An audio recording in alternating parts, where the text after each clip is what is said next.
అభిమానులకు బాలీవుడ్ నటి పూనం పాండే ట్విస్ట్ ఇచ్చింది. తాను చనిపోలేదని బతికే ఉన్నానని చెప్పింది. సర్వైకల్ క్యాన్సర్ పై అవగాహన కోసం పోస్ట్ చేశారని పేర్కొంది. తాను చనిపోయినట్లు తప్పుడు ప్రచారం చేశారని చెప్పింది. పూనం పాండే చనిపోయిందని నిన్న జోరుగా ప్రచారం సాగింది. ఇవాళ తాను బతికే ఉన్నట్లు స్వయంగా పూనం పాండే ప్రకటించడం సంచలనంగా మారింది. తమ అభిమాన హీరోయిన్ బతికే ఉందన్న వార్తతో పూనం పాండే ఫ్యాన్స్ ఊపిరి పీల్చుకున్నారు.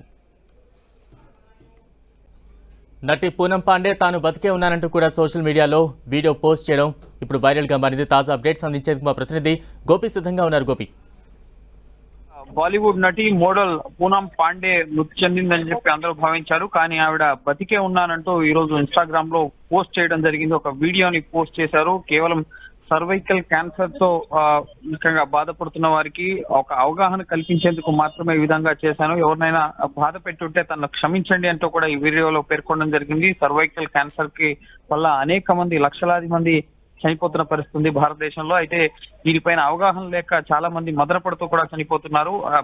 దీనికి సంబంధించి దీన్ని నయం చేసుకునేందుకు కూడా ఔషధాలు ఉన్నాయంటూ కూడా ఈ వీడియోలో పేర్కొనడం జరిగింది. అయితే 2 రోజుల క్రితం పూనం పాండే చనిపోయినట్లుగా ఆవిడ మేనేజర్ పోస్ట్ చేయడంతో ముఖ్యంగా ఇటు బాలీవుడ్ వర్గాలు కానీ ముఖ్యంగా ఆవిడ అభిమానులు కానీ సోషల్ మీడియా వేదికగా కూడా అనేక ప్రశ్నలు లేవనెత్తారు. ఆమె డెడ్ బాడీ ఏమైంది, అంత్యక్రియలు ఎక్కడ జరిగాయి, అసలు ఏం జరుగుతోంది, ఆమె నిజంగా చనిపోయిందా లేదా, ఈ విధంగా అనేక అనుమానాలు తలెత్తిన పరిస్థితి. ఆవిడ కుటుంబ సభ్యులు కూడా మౌనంగా ఉండడం, స్పందించకపోవడంతో ఇది తీవ్ర చర్చనీయాంశంగా మారింది. ఈ నేపథ్యంలోనే ఆవిడ ప్రస్తుతం సొంతగా ఒక వీడియో రిలీజ్ చేసి తాను బతికే ఉన్నానంటూ కూడా ప్రకటించడం జరిగింది.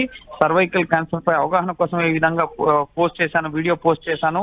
సో దీనివల్ల ఎవరైనా బాధపడి ఉంటే, ఎవరి మనసైనా నొప్పించుంటే నన్ను క్షమించండి అని చెప్పి కూడా ఆ వీడియోలో పేర్కొనడం జరిగింది. అయితే సోషల్ మీడియా వేదికగా కూడా ప్రస్తుతం పూనం పాండే బతికే ఉందని అన్న అంశానికి సంబంధించి ఆవిడ అభిమానులు ముఖ్యంగా ఆవిడ బతికున్నందుకు సంతోషం వ్యక్తపరుస్తుంటే, మరొకరు ముఖ్యంగా మరికొంతమంది మాత్రం అందరినీ ఫూల్ చేశారు, ఈ విధంగా పెట్టాల్సిన అవసరమే ఉంది, సర్వైకల్ క్యాన్సర్ అవగాహన కోసం ఈ విధంగా చేయాలన్న విమర్శలు కూడా వినిపిస్తున్న పరిస్థితి ఉంది. ఏదేమైనప్పటికీ ఒక బిగ్ ట్విస్ట్ అయితే చోటు చేసుకుంది. పూనం పాండే ప్రస్తుతం ఆవిడ బతికే ఉన్నారు. కేవలం సర్వైకల్ క్యాన్సర్ కి సంబంధించి అవగాహన కోసం ఈ విధంగా చేశానని చెప్పి వీడియోలో పేర్కొంటూ ముఖ్యంగా ఎవరినైనా నొప్పించుంటే క్షమించాలని చెప్పి కూడా ఆవిడ కోరుతున్న పరిస్థితి ఉంది. Right, thank you Gopi.